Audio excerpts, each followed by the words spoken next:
दोस्तों नमस्कार। दोस्तों किसी न किसी बैंक या कोऑपरेटिव बैंक में आपका खाता तो होगा ही।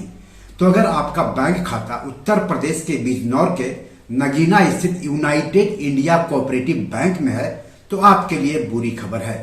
ये खबर क्या है और आप जैसे इस बैंक के ग्राहकों पर इसका क्या असर होगा ये हम आपको आगे बताएंगे। लेकिन सबसे पहले मैं आप सबसे गुजारिश करता हूं कि अगर आप इस चैनल के लिए नए हैं तो जल्दी से जल्दी सब्सक्राइब कर लें और वीडियो को ज्यादा से ज्यादा शेयर करें ताकि ज्यादा से ज्यादा लोगों तक जानकारी पहुंचे। तो चलिए आगे बढ़ते हैं। तो देश के केंद्रीय बैंक भारतीय रिजर्व बैंक यानी आरबीआई ने यूनाइटेड इंडिया कोऑपरेटिव बैंक का लाइसेंस रद्द कर दिया है, यानी बैंक अब पूरी तरह से बंद हो गया है। इसमें अब आप पैसे जमा कर सकते हैं और न ही पैसे निकाल सकते हैं।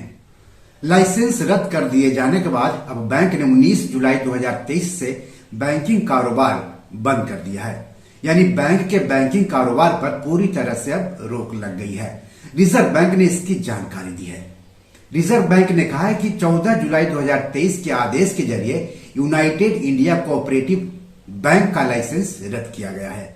आरबीआई ने साथ ही उत्तर प्रदेश के सहकारी समितियों के रजिस्ट्रार से बैंक को बंद करके बैंक के लिए एक परिसमापक नियुक्त करने का आदेश भी जारी करने का अनुरोध किया है। तो दोस्तों हम आगे बताएंगे कि बैंक के ग्राहकों को इससे क्या नुकसान होगा और अब अगर उनका पैसा बैंक में पड़ा हुआ है तो वो कितना पैसा निकाल सकते हैं और कैसे निकाल सकते हैं। तो मैं अभी आपको बता दे रहा हूं कि बैंक का लाइसेंस क्यों रद्द किया गया है। रिजर्व बैंक ने यूनाइटेड इंडिया कोऑपरेटिव बैंक का बैंकिंग लाइसेंस रद्द करने की वजह बताई है। 5 कारणों से बैंक का लाइसेंस रद्द किया गया है। पहला, बैंक के पास पर्याप्त पूंजी और आय की संभावना नहीं है। दूसरा, बैंक मौजूदा कानून के कई प्रावधानों का पालन करने में नाकाम रहा है। तीसरा, बैंक को जारी रखना उसके जमाकर्ताओं के हितों के प्रतिकूल है। चौथा, बैंक अपनी मौजूदा वित्तीय स्थिति के कारण अपने मौजूदा जमाकर्ताओं का पूर्ण भुगतान करने में असमर्थ होगा। और पांचवा, यदि बैंक को आगे अपने बैंकिंग कारोबार को जारी रखने की अनुमति दी जाती है तो सार्वजनिक हित पर खराब प्रभाव पड़ेगा। तो इन 5 वजहों से उत्तर प्रदेश के बिजनौर के नगीना स्थित यूनाइटेड इंडिया कोऑपरेटिव बैंक का लाइसेंस रद्द कर दिया है आरबीआई ने। आपको बता दूं कि भारत में बैंकिंग कारोबार करने के लिए आरबीआई से लाइसेंस लेना जरूरी होता है।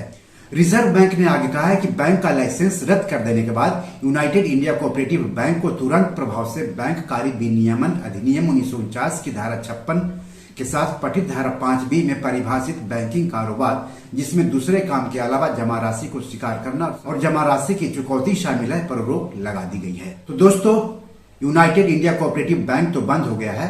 ऐसे में सवाल उठता है कि बैंक के खाता धारकों को क्या पूरा पैसा वापस मिल सकेगा या पैसा गंवाना पड़ेगा। तो इसके जवाब में आरबीआई का कहना है कि लाइसेंस रद्द करने और परिसमापन कार्यवाही शुरू करने के साथ डीआईसीजीसी अधिनियम 1961 के अनुसार यूनाइटेड इंडिया कोऑपरेटिव बैंक के जमाकर्ताओं के भुगतान की प्रक्रिया शुरू की जाएगी। यानी बैंक के जमाकर्ताओं को अपनी जमा राशि के पूरे पैसे अब बैंक से नहीं बल्कि निक्षेप बीमा और प्रत्यय गारंटी निगम यानी डीआईसीजीसी से मिलेंगे। परिसमापन के बाद हर एक जमाकर्ता को डीआईसीजीसी अधिनियम 1961 के प्रावधानों के अधीन निक्षेप बीमा और प्रत्यय गारंटी निगम से अपनी जमा राशि का 5 लाख रुपए की मौद्रिक सीमा तक की जमा राशि बीमा दावा राशि का अधिकार प्राप्त होगा। यानी 5 लाख रुपए तक ही किसी भी ग्राहक को मिलने की उम्मीद है, भले ही बैंक में उनके कितने भी अकाउंट हो और उन अकाउंट में चाहे कितना भी पैसा क्यों न जमा हो। कहने का मतलब है कि अगर बैंक में किसी का 10 लाख रुपए जमा है तो उसे केवल 5 लाख रुपए ही मिलेंगे, बाकी के 5 लाख रुपए भूलना होगा। आरबीआई का कहना है कि बैंक द्वारा दिए गए डाटा के अनुसार 99.98% जमाकर्ता डीआईसीजीसी से अपनी पूरी जमा राशि प्राप्त करने के हकदार हैं, यानी करीब 0.02% जमाकर्ता अपने पूरे पैसे पाने में नाकाम रहेंगे। दोस्तों सवाल यहीं पर उठता है। सवाल है कि बैंक के बाकी 0.02% जमाकर्ताओं को उनका पूरा पैसा क्यों नहीं वापस मिलना चाहिए। क्या उन्होंने बैंक में पैसा रखकर कोई गुनाह किया है या फिर किसी भी बैंक में पैसा रखना ही गुनाह है? क्योंकि सजा तो गुनहगारों को दी जाती है, जुर्माना गलत काम करने पर लगाया जाता है, लेकिन बैंक के जिन 0.02% लोगों को उनका पूरा पैसा वापस नहीं दिया जा रहा है वो तो बेकसूर हैं, बेगुनाह हैं उनको किस काम की सजा दी जा रही है? मेरे हिसाब से आरबीआई को बाकी के 0.02% जमाकर्ताओं का भी ख्याल रखना चाहिए। उनका भी पूरा पैसा उनको वापस मिलना चाहिए। आरबीआई, केंद्र सरकार, राज्य सरकार को इस बारे में गंभीरता से सोचना होगा। बैंक ग्राहकों को भी एक प्लेटफॉर्म पर आकर सरकार से इसकी मांग करनी होगी।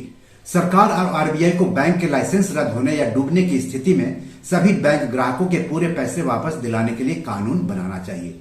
ये कैसा कानून है जिसमें दोषियों और जिम्मेदार लोगों के खिलाफ सख्त कार्रवाई के बजाय उन लोगों के खिलाफ कार्रवाई की जा रही है जिन लोगों ने अपनी मेहनत से कमाए पैसों में से पाई जमा करके बैंक पर भरोसा करके उसमें पैसे जमा किए थे। अब यूनाइटेड इंडिया कोऑपरेटिव बैंक के ग्राहकों को पैसा लेने के लिए परिसमापक से संपर्क करना होगा। आपको बता दूं कि देश के केंद्रीय बैंक भारतीय रिजर्व बैंक ने यूनाइटेड इंडिया कोऑपरेटिव बैंक पर 22 जुलाई 2022 के कारोबार की समाप्ति से प्रतिबंध लगा दिया था। शुरू में प्रतिबंध 6 महीने के लिए था, बाद में इसे लगातार बढ़ाया जाता रहा और अब 19 जुलाई 2023 के कारोबार की समाप्ति से इसका बैंकिंग लाइसेंस ही रद्द कर दिया गया। उत्तर प्रदेश के बिजनौर के नगीना स्थित यूनाइटेड इंडिया कोऑपरेटिव बैंक का लाइसेंस रद्द करने से पहले आरबीआई कई दूसरे कोऑपरेटिव बैंक का लाइसेंस भी रद्द कर चुका है, जिसमें शामिल कुछ बैंकों के नाम आप भी जान लीजिए। कर्नाटक के श्री शारदा महिला कोऑपरेटिव बैंक का लाइसेंस रद्द किया गया। महाराष्ट्र के सतारा के वाई के हरिहरेश्वर सहकारी बैंक का लाइसेंस रद्द किया गया। बेंगलुरु के सुश्रुति सौहार्द सहकारा बैंक नियमितता का लाइसेंस रद्द किया गया। महाराष्ट्र के बुल्ढाना के the Malkapur urban cooperative bank का बैंकिंग लाइसेंस रद्द किया गया। मध्य प्रदेश के गुना के गढ़ा कोऑपरेटिव बैंक का लाइसेंस रद्द किया गया। इसके अलावा भी बहुत सारे बैंक हैं जिनका लाइसेंस रद्द किया गया है।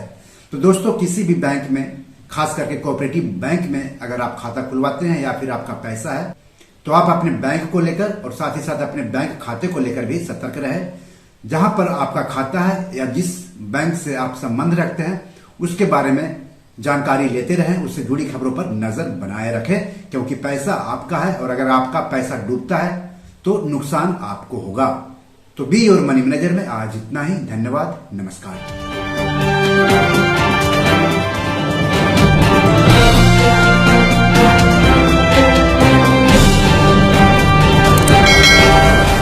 दोस्तों, ये मेरी 7 किताब है जो कि amazon.com पर पब्लिश है। आप इसे डाउनलोड करके पढ़ सकते हैं। इन किताबों के लिंक्स इस वीडियो के डिस्क्रिप्शन में दिए हुए हैं।